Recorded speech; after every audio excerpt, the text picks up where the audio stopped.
नमस्कार साथियों, एक बार फिर से स्वागत है आपका अपने यूट्यूब चैनल अजीत सिंह राण पर।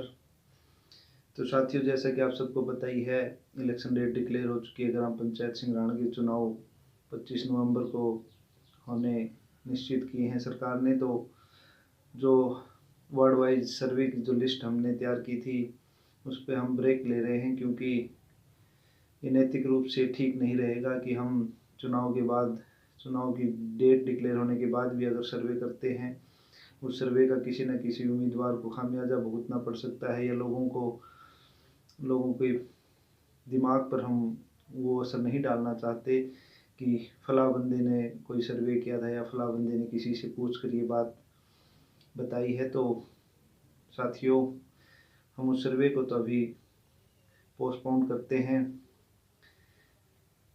तो आप सबके साथ अब हालिया राजनीति चर्चा के तौर पर हम बात करेंगे सरपंच पद के इस पूरे चुनाव को।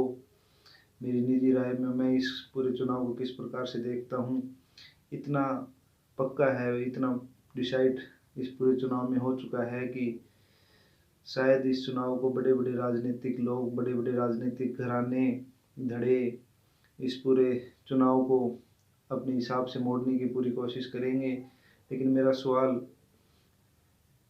उन आम मतदाताओं से है जिनका सीधा सीधा ताल्लुकात ग्राम पंचायत सिंघराना से, उसके द्वारा किए जाने वाले कार्यों के अच्छे बुरे प्रभावों से प्रभावित रहते हैं।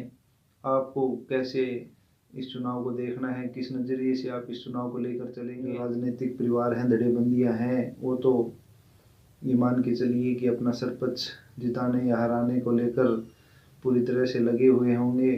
लेकिन आपको इस पूरे चुनाव से क्या हासिल हुआ, आपने क्या हासिल किया, क्या आपकी समस्याओं का समाधान हो पाएगा, क्या आपके लिए जो बेसिक नीड है उनकी पूर्ति के लिए, आपके बच्चों के लिए अच्छी शिक्षा के लिए कोई सरपंच पद का उम्मीदवार प्रयासरत है? क्या ऐसी काबिलियत वाले उम्मीदवार के साथ आप जा रहे हैं, या आप भी सिर्फ इन हवाई बातों में किसी को समर्थन या किसी के खिलाफ खड़े हो रहे हैं?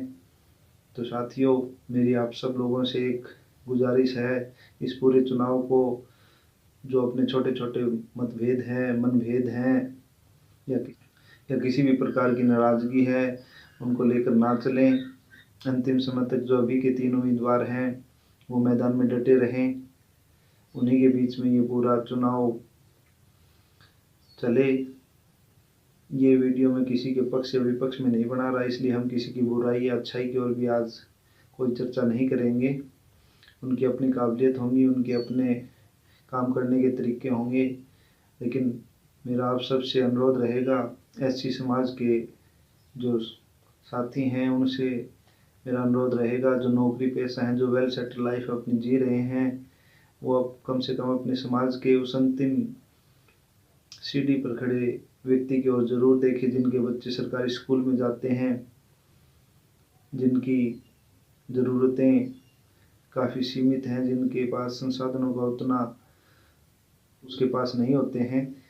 तो आप ज़रूर अपने उस भाई बंधु की ओर भी देखकर इस चुनाव में वोट करें, सही को चुनें। बेशक आपकी नाराज़गियाँ उस व्यक्ति से पर्सनली कुछ हो सकती हैं, लेकिन आपको एक सामूहिकता को लेकर चलना है। आप सबको उस उम्मीदवार को तवज्जो देनी चाहिए जिसके पास इस गांव के लिए एक बेहतर रोड मैप हो, जिसके पास एक बेहतर विजन हो, जिसके ऊपर चलते हुए वो अफसरों से, राजनीतिक लोगों से मिलकर इस गांव की समस्याओं का हल करने में अपना योगदान दे सकें, अपना कीमती समय दे सकें। तो साथियों, किसी के पक्ष, विरोध या समर्थन में ये वीडियो नहीं है। ये वीडियो सिर्फ एक जागरूकता के लिए है। मुद्दों के ऊपर इस पूरे चुनाव को लेकर जाएं।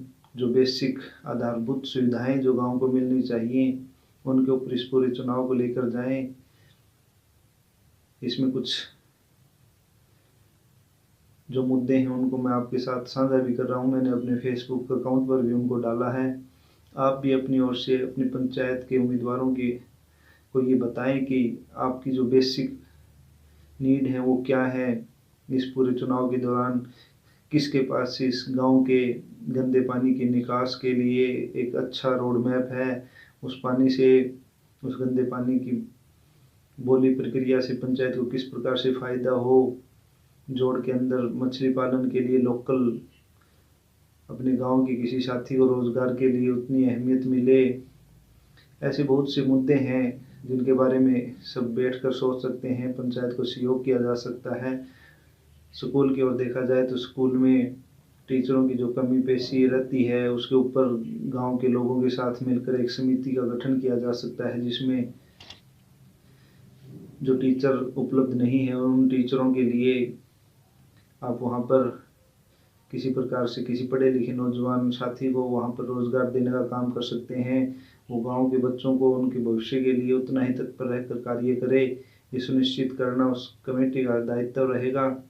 एक योग्य उम्मीदवार को हम गांव में इस प्रकार से रोजगार मुहैया करा सकते। गंदगी के ढेर गांव की फिरनी और रास्तों पर लगे हैं, उनका किस प्रकार के निपटारा किया जाए उसकी ओर भी आप लोगों को ध्यान देने की आवश्यकता रहेगी।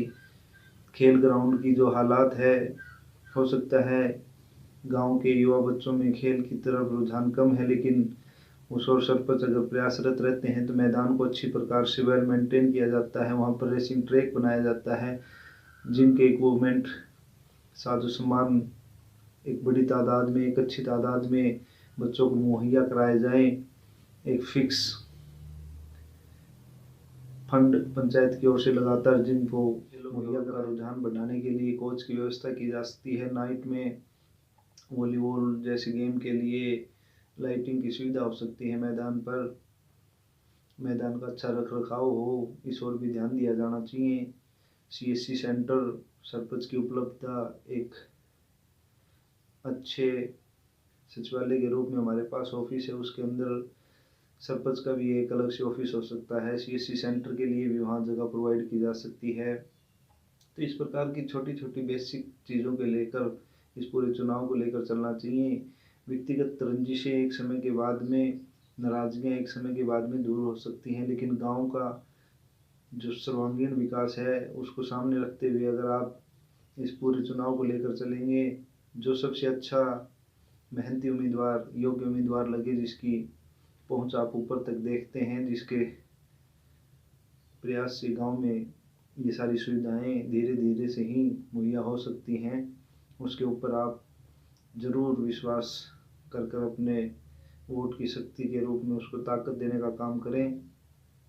इस पूरे वीडियो के लास्ट में मैं ये आप सबके साथ ज़रूर साझा करना चाहूँगा कि मेरा व्यक्तिगत वोट या मेरा किसी को समर्थन वो मेरी व्यक्तिगत राय होगी, वो मेरा व्यक्तिगत फैसला होगा। उसका मेरे परिवार, मेरे भाई बंधु या किसी भी और ग्रामीण के साथ कोई भी जोर ज़बरदस्ती या प्रभावित होने जैसा कोई काम नहीं है। आप अपनी स्वेच्छा से जिस भी उम्मीदवार को योग्य देखते हैं उसको रुपया आशीर्वाद देकर कामयाब करने का काम करें। ज़्यादा से ज़्यादा इस पूरे चुनाव के दौरान वोट ज़रूर करें, अपने साथी बंधुओं को जागरूक करें। एक अच्छी मजबूत पंचायत का फैसला आप सबके हाथ में है। आने वाले 25 नवंबर को आप अपना फैसला, आप अपना आशीर्वाद जिस भी उम्मीदवार को देंगे उसके साथ स्थायी विपक्ष के रूप में इस बार हमारी टीम रहेगी। वो कैसे काम करता है उसके ऊपर हम निगरानी रखेंगे। जो भी सरपंच बने उससे काम कैसे लेना है, उससे काम कैसे करवाने हैं, वो कैसे काम कर रहा है, उसके ऊपर पूरी तरह से हम RTI का भी इस्तेमाल करेंगे। उसके ऊपर उसने किस प्रकार से हम उससे संपर्क साधें, ये सारा एक लंबा चौड़ा प्रोसेस हमारे दिमाग में चल रहा है, जिसके बारे में हम आप सबसे समय समय पर इसी चैनल के माध्यम से संवाद करते रहेंगे।